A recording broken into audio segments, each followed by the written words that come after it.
Sa mabilis na pag-usbong ng panahon, unti-unting nalilimutan ang ating sariling wika. Ngunit sa puso ng isang lola, guro at estudyante, mananatili itong buhay. Anak! Anak! Anak! Bay abang na maglamesa mo to sa araw ko? Hala? Ano po yun? Lamesa sa sulok. Ayan ka na naman. Hindi mo na naman naiintindihan yung salita natin. Hala, bakit kasi po importante pang pag-aralan ng mga salitang iyon?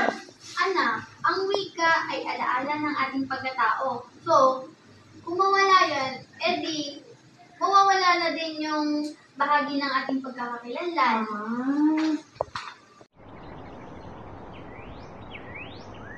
Good morning, class. Good morning, teacher. Okay, you may now take your seat. Let us now proceed to our attendance. Katipay, present. Gupela, present. Sarinas, present. Okay. Now, our topic for today is about the importance of mother tongue. Class, do you know that learning in mother tongue can help us understand better? Yes, Ana. Pero ma'am, masanay po tayo o kami sa wikang Ingles. Yun ang ginagamit namin. Kailangan pa po bang gamitin talaga yan?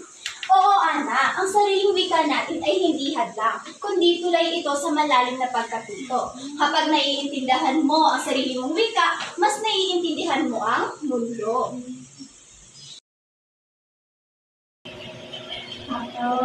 Usang tumanggapit, ako'y nagpananalo, ako'y nasa lagdag pang mundo. Solo kaakarga, kusang buyang puno, kakolor ay rosas, kabubaklo, sa ila kabangyo, ako ginharuan, ako sinapupo sa akuhan. Oh, Lola, ang galing mo po! Yay!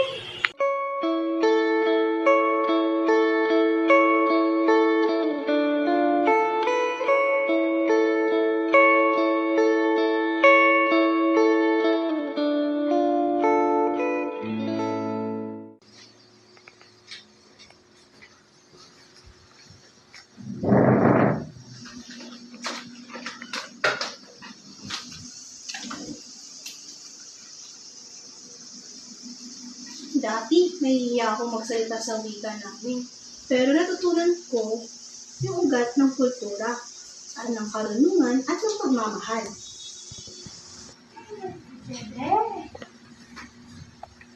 Oh, Ana, anong ginagawa mo? Wala. Nagsusulat po ng assignment. Nagmerienda ka na ba?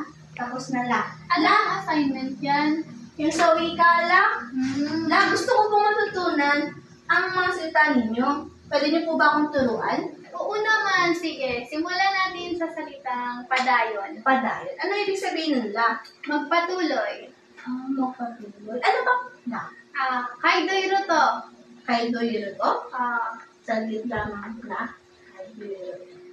Ibig sabihin nun, magsaing ka na kasi kakain na tayo. Ganun po pala? Sige, mamaya ulit ha. Sige po, salamat!